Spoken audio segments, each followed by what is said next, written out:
성신영 목사님께 감사를 드립니다. 제가 이번 성지순례를 통해서 배운 것이 두 가지가 크게 있습니다. 하나는 사도 바울의 여정을 쫓아서 가면서 느꼈던 것이 사도 바울이 정말로 주님을 사랑했구나 라고 하는 것을 느꼈습니다. 그 이유는 거리가 너무 멀기 때문입니다. 차를 타고 다녀도 끝이 없고 힘든데 그 먼 거리를 걸어갔다는 것이 놀라웠고요. 2000년 전에는 여관도 제대로 없었고 한 데서 잠을 자고 강도와 수많은 어려움과 짐승의 그런 위기 속에서 살았다는 것을 배우게 되었습니다. 제가 차를 타고 가면서도 하루 종일 가야 할 때가 많았고 산도 높고 3000m나 되는 산맥을 넘었다고도 합니다. 2000년 전에 사도 바울은 그 먼 여정을 어떻게 갔을까? 어떤 마음으로 갔을까? 살펴보니 하나였습니다. 그것은 주님의 십자가의 열정이었고 사랑이었다는 것이죠. 그걸 제가 알게 되었습니다. 지도에서 보면 우리가 성경 뒤에 보면 지도가 있잖아요. 거리가 되게 짧습니다. 근데 가서 보면 보통 차로 5시간, 6시간씩 가요. 서울과 부산의 거리는 뭐 보통이고요. 한 도시마다 거리가 엄청 떨어져 있습니다. 가이드의 말을 빌면 그 중간에 여관이나 이런 게 하나도 없다는 거예요. 그러니까 결국 가면서 매일 한 대에서 잠을 자야 돼요. 먹을 것도 제대로 못 먹고 살았던 것을 우리가 알 수 있습니다. 야외에서 잠을 자고 매 맞으면서 강도들이 가득한 곳을 지나 성을 돌면서 복음을 전했던 것, 그것이 주님을 사랑하는 마음 아니겠습니까? 또 하나는 이것이 바울의 능력이 아니라 하나님의 성령의 능력이다라고 하는 걸 배우게 되었습니다. 정말 사도 바울이 기도하지 않을 수 없었던 것은 사람의 힘으로 할 수 있는 것이 한계가 있고요. 사도 바울이 행한 것은 사람이 한 것이 아니라 그를 도우시는 성령의 역사로 말미암아 이루어졌다는 것을 깨닫게 되었습니다. 사도 바울은 정말로 기도의 사람이었다는 것, 그리고 그가 기도한 대로 성령께서 그를 이루어 주시고 그를 이끌어 가셨다는 것을 우리는 알게 되었습니다. 저는 그런 점에서 저와 여러분이 오늘 이 말씀을 통해서 우리가 다시 한번 기도가 왜 해야 하는지, 우리 그리스도인에게 기도가 얼마나 중요한지를 저는 여러분에게 말씀드리고 싶고요. 저 역시도 기도가 얼마나 중요한지를 배우게 되었습니다. 우리는 우리 힘으로 사는 것처럼 보이지만 절대로 여러분의 힘과 능력으로 사는 것이 아닙니다. 우리가 흔히 기도하면서 하나님의 능력으로 산다고 고백하지만 정말로 저와 여러분이 그렇게 믿고 살아가는가? 여러분이 기도하지 않으면 여러분은 그렇게 살지 않는 것이라고 저는 볼 수 있습니다. 오늘 본문에서 주님은 우리에게 기도를 왜 해야 하는지 가르쳐 주십니다. 그런데 먼저 놀라운 것은 오늘 본문은 주님께서 잡히시기 마지막 전입니다. 이제 이 기도 끝나면 바로 잡히게 되어 있습니다. 그런데 주님께서 우리에게 기도에 대해서 몇 가지를 아주 중요한 것을 법칙을 가르쳐 주고 계시거든요. 오늘 저와 여러분들이 그걸 배웠으면 정말 좋겠습니다. 오늘 본문 첫 번째는 뭐냐? 기도는 습관이 되어야 한다는 것입니다. 제가 몇 년 전에 거룩한 습관이라고 하는 시리즈 설교를 통해서 여러분들과 함께 거룩한 습관을 가져야 한다고 말씀드렸습니다. 오늘 39절에 보면 누가는 이렇게 고백합니다. 예수께서 나가사 습관을 따라 감난산에 가심에 제자들도 따라갔더니. 습관을 따라라는 게 뭐예요? 항상 그렇게 하셨다는 거예요. 매일 매 순간마다 하나님 앞에 기도하는 삶을 예수님이 사셨다는 것을 우리에게 가르쳐주고 있습니다. 사도 바울은 쉬지 말고 기도하라고 했던 그 말씀, 그 쉬지 말고가 습관이라고 하는 것입니다. 여러분, 기도 생활은 결국 뭐에 달려있냐? 습관에 달려 있습니다. 신앙생활도 여러분의 인생도 습관에 달려 있습니다. 우리 인생은 한마디로 말하면 습관의 산물이라고 말할 수 있습니다. 아름다운 인생을 살길 원한다면 아름다운 습관을 가지셔야 합니다. 제가 그걸 고치려고 했던 것 중에 하나가 뭐냐면 밥을 천천히 먹는 습관이었습니다. 저는 제가 이름을 말씀드려 죄송한 우리 정의성 장로님이 정말 식사를 천천히 하시거든요. 저는 저분의 밥만 닮았으면 좋겠습니다. 저희 아내와 딸들이 항상 말립니다. 빨리 먹지 말라고. 근데 저도 빨리 먹으려고 하는 것이 아니라 저절로 그렇게 돼요. 왜요? 그게 습관입니다. 나쁜 습관이거든요. 고쳐보려고 몸부림칩니다. 근데 이 나이 먹으니까 잘 안 되더라고요. 의식하지 않으면 어느새 막 퍼먹고 있는 자신을 발견하게 됩니다. 습관은 이런 거예요. 여러분 생각해 보십시오. 아름다운 인생을 살기를 원하십니까? 여러분이 아름다운 습관을 들여야 합니다. 여러분 잘 생각해 보시면 우리 인생은 정말 습관의 산물이라는 것을 알게 됩니다.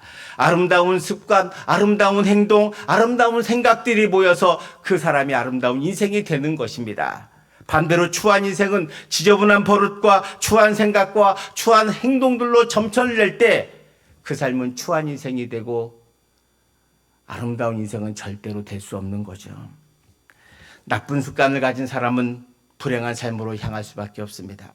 마약이나 음주나 흡연이나 거짓말 등 가진 악한 습관들을 수십 년 동안 한다면 그 인생은 불행해지는 것이 당연합니다. 나쁜 생각을 하고 모여서 나쁜 꾀를 깨고 무리짓고 당파하고 싸움하고 부정적으로 말하고 비난하고 욕하면서 어떻게 자신의 인생이 행복해지기를 바랍니까? 잘못된 겁니다. 나쁜 습관은 나쁜 인생을 만들고 좋은 습관은 좋은 인생을 만듭니다. 사랑하는 성도 여러분, 여러분의 좋은 인생 사시기를 주님의 이름으로 축원드립니다. 그러므로 좋은 생각하십시오. 근면하고 성실하고 정직하고 사람을 용서하며 늘 감사하는 마음을 가지고 주님과 함께 살아간다면 여러분은 행복한 인생, 축복의 인생이 될 것입니다. 반복되는 행동이 습관을 만들고 그 습관들이 만들어 인생이 되는 거예요. 우리 인생은 한순간에 결정되는 것이 아니라 오랜 동안 좋은 습관을 가져야 하는 거예요. 신앙생활도 마찬가지입니다. 신앙생활도 기도하지 않고 말씀도 읽지 않고 주일에 한 번 나오면서 난 신앙생활 잘한다. 천만의 말씀이 신앙생활에 진보가 없습니다. 성장이 없습니다. 성숙이 없습니다. 좋은 습관을 가지셔야 돼요. 신앙에도 기도하는 습관, 말씀을 읽고 묵상하는 습관, 말씀대로 살아보려고 애쓰는 습관, 이런 것들이 여러분을 신앙에 진보하게 하고 여러분을 성장시키고 성숙하게 할 줄 믿습니다. 오늘 본문에 주님께서 분명히 누가는 습관을 따라 기도하셨습니다. 여러분은 습관을 따라 기도하십니까? 아니면 습관을 따라 넷플릭스 시리즈만 열심히 보고 계십니까? 여러분 잘 생각해 보십시오. 기도하는 저와 여러분 되시기를 축원드립니다. 사도 바울도 그런 좋은 습관을 가지고 있었습니다. 그의 신앙의 표어가 데살로니가전서 5장 16, 18절에 있습니다. 항상 기뻐하라, 쉬지 말고 기도하라, 범사에 감사하라. 이것이 그리스도 예수 안에서 너희를 향하신 하나님의 뜻이다. 하나님의 뜻이 뭐예요? 하나님 우리에게 원하신다는 거예요. 그럼 우리가 항상 기뻐하는 습관, 쉬지 말고 기도하는 습관, 그리고 항상 범사에 감사하는 습관을 가지면 여러분은 어떤 인생이 된다? 하나님의 축복의 인생, 명품의 인생이 될 줄 믿습니다. 항상 슬퍼하고 쉬지 말고 기도도 안 하고 범사의 불평과 원망 가운데 살면 어떻게 될까요? 그의 인생은 나락으로 멸망의 길로 가게 되는 것입니다. 그러므로 우리는 좋은 신앙의 습관을 가지실 수 있도록 기도하시고 준비하시고 그렇게 훈련하시는 저와 여러분 되시기를 축원드립니다. 습관을 바꾸는 건 어렵지만 여러분 이것이 우리가 1년만 이렇게 하면 바뀌어지게 됩니다. 그렇게 바뀔 때 우리의 인생도 바뀌고 여러분이 기도하는 좋은 습관을 가지게 되면 여러분의 삶이 완전히 달라지게 된다는 것을 믿으시길 축원드립니다. 그래서 기도는 습관이라고 하는 것을 주님께서 우리에게 말씀해 주십니다. 주님은 공생에 시작하시면서 40일 금식 기도부터 시작하셨습니다. 그리고 많은 병자들을 고치는 그 상황에서도 바쁠 때 새벽 미명에 기도하시고 밤늦게 제자들을 먼저 보내시고 밤늦게 산에서 기도하셨어요. 산에 가서 기도하시는 것이 일상의 삶이었습니다. 그것이 주님의 기도 습관이었습니다. 우리도 기도 습관을 가져야 돼요. 적어도 하루에 10분, 20분씩이라도 기도하셔야 되고요. 금요 기도에 오셔서 함께 기도할 수 있는 저와 여러분 되시기를 축원드립니다. 그래야 여러분의 인생이 바뀝니다. 두 번째, 주님의 기도 법칙은 유혹에 빠지지 않도록 기도하라고 하는 뜻입니다. 40절을 한번 보겠습니다. 같이 봉독합니다. 그곳에 이르러 그들에게 이르시되 주님이 기도하신 두 번째 이유는 마귀의 유혹에 빠지지 않기를 원하셨기 때문입니다. 지금 인간 예수님은 괴롭습니다. 하나님이 십자가를 지시라고 하셔서 십자가를 지려고 하지만 그 십자가 지는 것이 고통스럽고 힘들거든요. 그래서 지고 싶지 않은 마음이 예수님께 있습니다. 그래서 주님은 기도합니다. 내 뜻을 버리고 주님의 뜻을 따를 수 있도록. 그런데 제자들은 잠을 잡니다. 예수님께서 제자들에게 기도하라고 했으나 제자들은 잠을 자죠. 이 동일한 본문이 마태복음 26장 36절 이하에 보면 주님께서 제자들과 함께 겟세마네 동산에 가셔서 제자들에게 너희들은 여기서 기도해라. 그리고 돌 던질 거리만큼 가셔서 땀이 피가 되도록 기도하시는데 와서 보니 제자들이 코 골고 잠을 자더라는 거예요. 그걸 보고 주님께서는 마태복음 26장 40에서 41절에 이런 말씀을 하십니다. 제자들에게 오사 그 자는 것을 보시고 베드로에게 말씀하시되 너희가 나와 함께 1시간도 이렇게 깨어 있을 수 없더냐. 시험에 들지 않게 깨어 기도하라. 마음에는 원이로되 육신이 약하도다. 예수님의 제자들에게 하신 말씀입니다. 잠자는 제자들에게 1시간도 나와 함께 하지 못하느냐. 깨어 있을 수 없더냐. 시험에 들지 않게 깨어 기도하라. 여러분, 기도 안 하는 건요, 이미 여러분이 시험에 들어있다는 것을 말하고 있습니다. 마귀의 유혹에 이미 넘어가 있다는 것을. 야, 기도하면 뭐하니? 기도한다고 들어지는 것도 아니고 기도한다고 나아지는 것도 없어. 이렇게 생각하고 기도 안 하는 것, 이미 여러분은 마귀에게 넘어가 있는 것입니다. 마귀에게 넘어간 사람은 기도하지 않습니다. 오늘 제자들처럼 잠을 자죠. 잠을 자면 어떻게 됩니까? 예수님 잡히실 때 도망가거나 예수님을 은산시에 팔아버리거나 예수님을 베드로처럼 3번이나 부인하게 됩니다. 나는 저 사람을 모른다. 이게 기도하지 않으면 이렇게 되는 거예요. 우리가 기도한다는 것은 다른 게 아닙니다. 기도한다는 것은 그리스도의 정체성을 유지하는 것이고 살아계신 하나님을 만나는 것이거든요. 하나님이 살아계신지 돌아가셨는지 모르는 상태가 돼버리면 우리는 신앙생활을 해도 겉에 껍데기만 남아있고 제대로 된 말씀이 하나도 없는 거예요. 예수님을 따라다녔던 제자들의 모습이 바로 그런 모습이었어요. 예수님의 모습을, 예수님의 말씀을, 예수님의 기적과 능력을 보면서도 제자들은 그를 통해, 예수님을 통해 자기의 목적을 달성하려고 했기 때문에 예수님의 진면목을 보지 못합니다.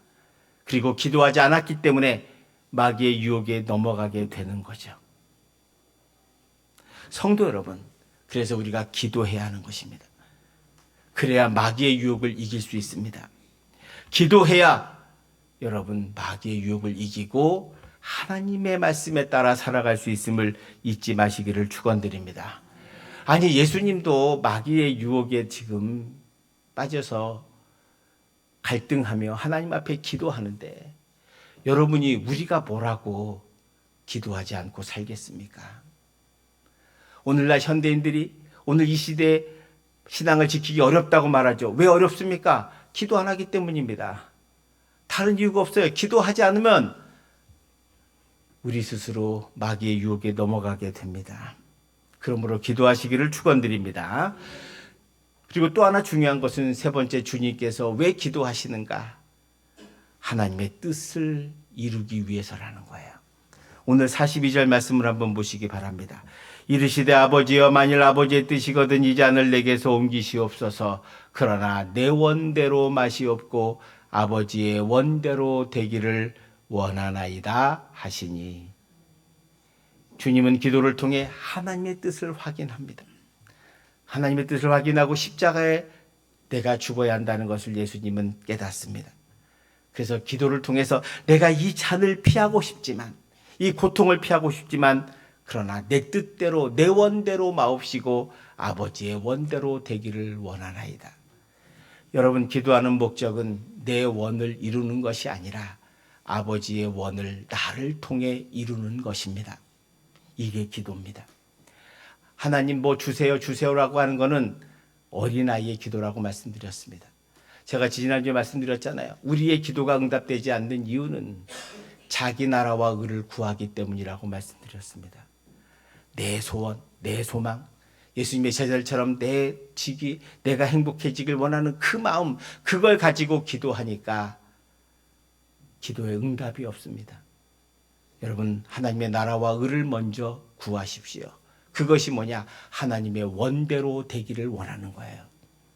그러면 그 나머지는 다 뭐예요? 하나님이 더해 주신다는 거예요. 그래서 말씀드렸잖아요. 건강을 구하지 마세요. 내가 무엇을 할 것인가를 구하세요. 여러분이 전도를 하거나 봉사를 하면 하나님이 그걸 위해서 필요한 모든 것을 채워주신다고 믿으셔야 해요. 건강해서 뭐 하시려고요? 건강해서 나쁜 짓 하고 살면 그게 무슨 의미가 있습니까?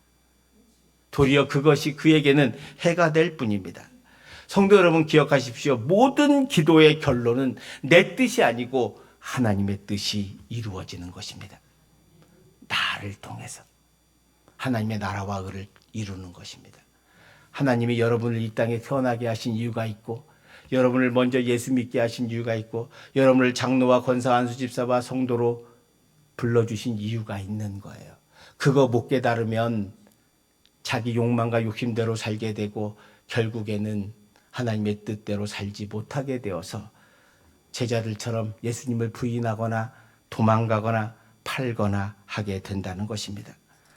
여러분, 사도 바울이 그렇게 먼 거리를 차도 없이 걸었다고 하는 것을 제가 보면서 성경에 사도 바울이 내가 얼마나 매를 맞았고 감옥에 얼마나 갇혔는지를 고백할 때, 먹지도 못하고 몸이 상해 있을 때 그는 얼마나 비참했을까. 여러분, 문헌에 보면 사도 바울을 어떤 모습이냐, 사람들이 이렇게 다 말했어요. 바울은 키가 작고 머리도 없고 다리는 안짱다리였고 옷은 늘 허름하고 냄새도 심하게 났다는 거예요.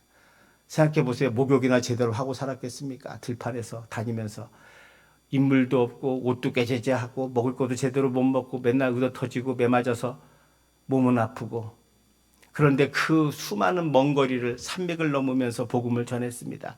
외적으로는 하나도 멋있는 게 없고 남이 볼 때는 정말 불행한 사람이었습니다. 그런데 그 내면에는 주님의 십자가의 은혜가 있었고 그는 예수 그리스도 안에 살았기 때문에 날마다 감사와 기쁨의 삶이 있었고 그리스도의 흔적이 남아 있었기 때문에 성령의 놀라운 능력과 도우심이 있었다는 것에, 사도 바울이 진정한 기도의 사람이었기 때문에 그가 기도할 때마다 하나님의 놀라운 성령의 역사가 나타나고 많은 고관대작들이 사도 바울 앞에 엎드려 기도하는 모습을 우리는 보게 되고 예수를 믿게 되는 모습을 보게 됩니다. 빌립보 있을 때 감옥의 간수가 도리어 사도 바울 앞에 무릎 꿇고 살려달라고, 내가 어떻게 하여야 구원을 얻을 수 있겠냐고 고백하는 모습을 우리는 보게 됩니다. 여러분, 하나님의 능력은 외모에 있지 않습니다. 하나님의 능력은 기도에 있음을 여러분 믿으시기를 축원드립니다. 오늘 본문에도 예수님이 간절히 기도하니까 43절에 보면 천사가 하늘로부터 예수께 나타나 힘을 더하더라. 하나님께서 힘을 더해 주세요. 천사를 통해서 예수님에게 힘을 주십니다. 그 힘이 뭐예요? 이제 하나님의 원대로 내가 십자가를 질 수 있도록 하시는 것입니다. 여러분, 그 당시 십자가 처형은 정치범들이나 잔혹한 사람들에게만 하는 것입니다. 왜냐하면 십자가는 다른 게 아니라 그 당시에 로마 사람들이 발견한 가장 고통스럽게 죽이는 방법이에요. 목을 베 죽이는 건 은혜의 죽음이에요. 바로 죽여주니까. 십자가는요, 여기다 못 박고 다리에 못 박고 그냥 걸어놓는 거예요. 그러면 3일 4일 동안 이 온몸이 피가 조금씩 흐르면서 팔이 빠지고 하면서 고통 속에 죽거든요. 근데 예수님은 어떻게 일찍 죽으셨냐? 로마 병정이 은혜를 베풀어서 옆구리를 찔러주잖아요. 옆구리를 창으로 찔러서 피가 나오게 해요. 그래서 빨리 죽으신 거예요. 그게 은혜 베풀어 주는 거예요, 여러분. 내버려 두면 오래 가면 3일도 간대요. 생각해 보세요. 못 박혀서 이 3일 동안 있어 보세요. 얼마나 고통스러운가. 제가 로마에 가니까 사도 바울의 처형터를 갔습니다. 사도 바울과 베드로가 로마에서 처형을 당했는데 외곽에 보면 음산한 곳에 있더라고요. 그곳에서 근데 죽음의 형태가 달라요. 베드로는 십자가에 거꾸로 달려 죽고 바울은 목이 잘려 죽었습니다. 이 차이가 뭔지 아십니까? 바울은 로마 시민이기 때문입니다. 로마 시민은 십자가형을 처하지 않아요. 똑같이 예수를 믿게 하다 잡혔지만 베드로는 십자가형입니다. 근데 바울은 참수형이에요. 바울에게 은혜를 베풀어 준 거죠. 왜? 로마 시민이기 때문에. 이렇게 로마 시민은 결코 십자가형에 처하지 않아요. 어떤 죄를 졌던. 그러니까 십자가형이 얼마나 고통스러운 걸 알죠. 베드로는 자신이 예수님과 같이 죽을 수 없다고 거꾸로 매달리잖아요. 거꾸로 매달리면 피가 머리로 몰려서 정말 고통스럽게 두통에 시달리다가 죽는답니다. 베드로는 그렇게 죽었습니다. 예수님도 그 십자가의 고통을 알기 때문에 피하고 싶었습니다. 그러나 내 원대로 마옵시고 아버지의 원대로 되기를 원하나이다. 이게 예수님의 기도셨습니다. 예수님도 기도하지 않으면 갈등하고 번민했던 인간 예수적 모습도 있습니다. 그러나 기도함으로 그 인간의 두려움을 이기시고 십자가에 달려 하나님의 뜻대로 인류를 구원하신 놀라운 구원의 능력을 행하셨습니다. 여러분, 예수님이 이렇게 간절히 기도하신 이유는 하나님의 뜻을 이루기 위함입니다. 여러분, 주님의 제자들이, 예수님을 부인하고 다 도망갔던 제자들이 부활하신 예수님께서 다 불러 모으셨잖아요. 그리고 120명이 승천하시면서 40일 가르쳐 주시고 내가 다시 올 때까지 너희들이 모여서 기도해라. 성령을 보내주겠다고 말씀하셨습니다. 그들이 마가다락방에 모여 기도할 때 성령이 임했습니다. 성령께서 첫 번째 주신 게 뭔지 아십니까? 방언의 능력인데 이 방언이 외국어입니다. 외국말로 하는 방언. 외국을 나가본 적이 없는데 외국말로 하는 방언을 주셨어요. 사도행전 2장 9절 11절 말씀에 보면 우리는 바데인과 메데인과 엘람인과 또 메소포타미아, 유대와 갑바도기와 본도와 아시와 부르기와 밤블리아, 애굽과 및 구레네에 가까운 리비아 여러 지방과 사는 사람들과 로마로부터 온 나그네 곧 유대인과 유대교에 들어온 사람들과 그레데인과 아라비아인들이라 우리가 다 우리의 각언어로 하나님의 큰 일을 말함을 듣는도다 하고.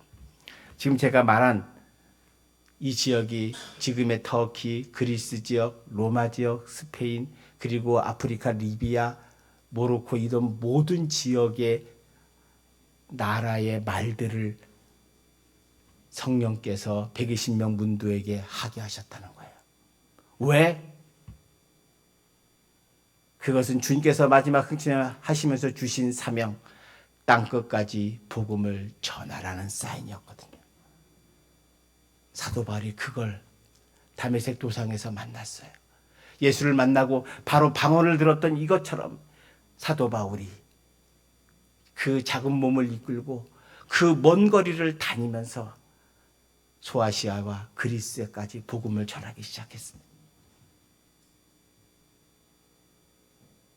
사람이 전하는 것은 능력이 없지만 성령께서 택한 자들을 구원받게 하시는데 그 놀라운 역사가 우리는 고린도 교회에서, 빌립보 교회에서, 에베소 교회에서 보게 됩니다.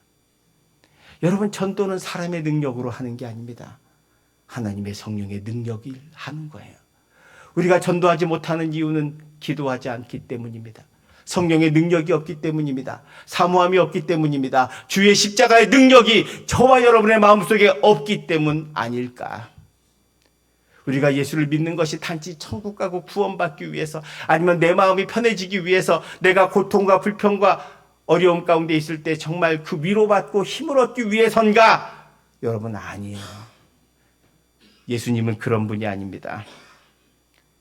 예수님은 저와 여러분을 구원하셨고 저희들에게 사명을 주셨어요. 먼저 믿는 저와 여러분에게 주신 사명, 땅끝까지 복음을 전하라. 그 말 한마디를 가지고 사도 바울은 자신의 평생을 복음을 전했습니다. 여러분, 사도 바울은 로마 시민입니다. 그 당시 로마 시민은 놀고 먹어도 되는 사람들입니다. 여러분, 사도 바울은 부잣집에 태어났습니다. 그는 다소에서 태어나 그 당시 예루살렘으로 유학을 갈 정도니까 여러분 얼마나 요즘도 우리가 미국이나 다른 나라 유학 보내려면 힘들잖아요. 그런데 그 당시에 다소에서 자기 아들을 예루살렘에 유학 보낼 정도면 그 집이 얼마나 부자였는지, 그리고 로마 시민권을 가지고 있었고, 여러분 바울은 4개국어를 했고 공부도 많이 한 사람입니다. 그런데 그걸 모두 다 배설물로 여기고 오직 주의 십자가의 은혜 붙들고 그 먼 거리를 말도 타는 것도 아니고 걸어 다니면서, 매 맞으면서, 쫓겨다니면서, 감옥에 갇히면서 주의 복음을 전했습니다. 왜요? 그것이 주님의 뜻이었기 때문입니다. 여러분, 우리는 이력서라는 것이 있습니다. 이력서는 어디 직장에 취직할 때 내는 거죠. 그 이력서의 이자는 신발 이자입니다. 그리고 력자는 발자취인 거죠. 살아온 삶의 발자취. 즉 이력서는 신발을 신고 살아온 삶의 발자취를 기록한 것입니다. 그게 이력서입니다. 그런데 여러분, 하나님께서 모세에게 부르시면서 뭐라 그래요? 네 발에서 신발을 벗어라. 여러분, 내가 하나님 앞에 나는 이런 사람이에요. 나는 이런 대학을 나왔어요. 나는 이렇게 높은 사람이에요. 나는 돈을 많이 벌었어요. 나는 성공했어요. 나는 뭘 잘해요. 이거는 아무 의미가 없습니다. 사도 바울이 공부를 많이 하고 유학도 갔다 오고 언어도 4개국어나 하고 공부도 잘했습니다. 사도 바울이 하나님 앞에서 신발을 벗었어요. 자기의 이력서를 아무 의미가 없다는 걸 깨달았어요. 그걸 배설물로 여겼어요. 그때 그는 주님을 뜨겁게 만나게 되고 주님의 은혜로 삶을 살게 되고 주님의 비전이 나의 비전이 되어서 걸어가게 되었습니다. 여러분, 아직도 여러분은 하나님 앞에 신발을 벗으셨습니까? 내가 어떤 사람인데 그거 아무 의미 없습니다. 내가 대학을 박사가면 무슨 소용이 있습니까? 저도 박사지만 아무 의미 없습니다. 하나님 앞에 그게 무슨 의미가 있습니까? 그 쪼가리가. 우리는 다 무익한 종이고 우리는 하나님 앞에 아무것도 아닌 존재입니다. 그걸 우리가 깨닫고 하나님 앞에 신발을 벗을 때 그때 여러분은 주님을 뜨겁게 만나게 될 겁니다. 교만했던 바울이 다메섹 도상에서 예수 그리스도를 만나고 자신의 모든 걸 버렸습니다. 나의 모든 이력을, 나의 모든 지식을 버렸기 때문에 그는 자신의 생각과 소망을, 자기의 나라와 의를 구하지 않고 하나님의 나라와 의를 구하며 십자가의 은혜의 길을 걸었습니다. 우리는 예수를 믿는다고 말하면서도 아직도 내 이력을 갖고 삽니다. 내 생각을 갖고 삽니다. 아직도 신발을 벗지 못하고 있습니다. 사랑하는 성도 여러분, 기도한다는 것은 신발을 벗는 것입니다. 여러분이 가진 재산, 이력, 경력, 경험, 하나님 앞에 무익한 겁니다. 자신의 경력을 자랑하지 마십시오. 내가 얼마나 기도했던, 내가 얼마나 말씀을 잘 알던 그것과 중요하지 않습니다. 중요한 것은 내가 하나님 앞에 신발을 벗고 주님 앞에 엎드리는 것입니다. 그것이 기도고 그 기도를 통해서 하나님을 만나게 될 것이고 하나님이 원하시는 그 원함을 보게 될 것입니다. 저는 우리 성도들이 그걸 정말로 보기를 원해요. 이 패역한 시대에, 그리고 끊임없는 전쟁과 위기가 있는 이 시대에 여러분이 지금 편하게 살고 있다면 여러분 지금 기도할 때입니다. 여러분 신발을 벗으십시오. 이제 하나님 앞에 엎드리시기를 축원드립니다. 성도 여러분, 우리는 힘과 능력이 없습니다. 진정한 기도는 나를 버리고 하나님의 원을 찾는 것이요, 내가 신발을 벗고 주님 앞에 서는 것입니다. 신발을 벗으면 80 먹은 노인도 하나님께서 쓰십니다.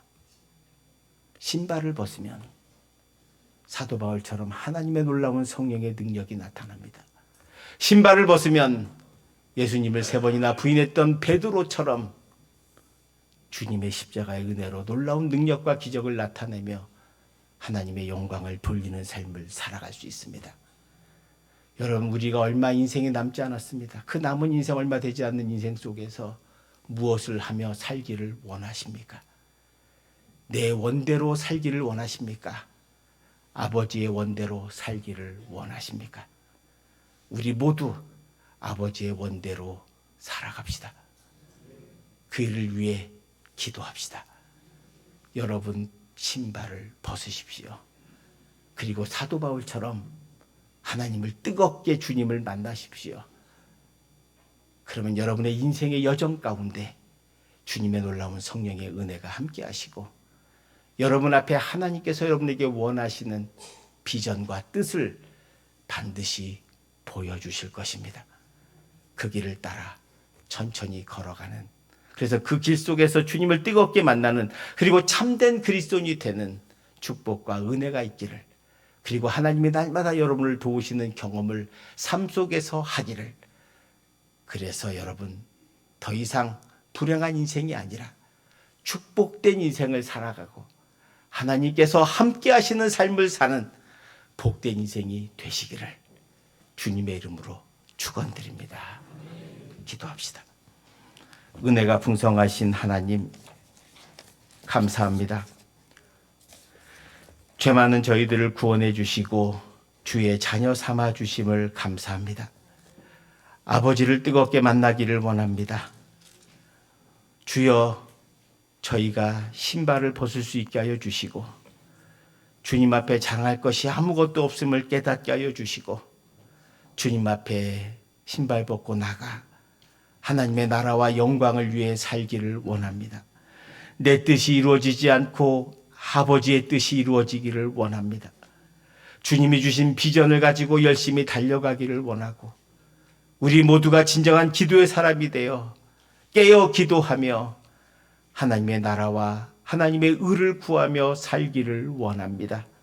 우리 성도들의 심령 가운데 은혜를 내려주셔서 주님과 함께 동행하게 하여 주시옵시고 주님의 말씀에 의지하게 하여 주시고 주님이 주시는 비전을 향해 사도 바울처럼 열심히 달려가는 우리 모두가 되게 하여 주시옵소서.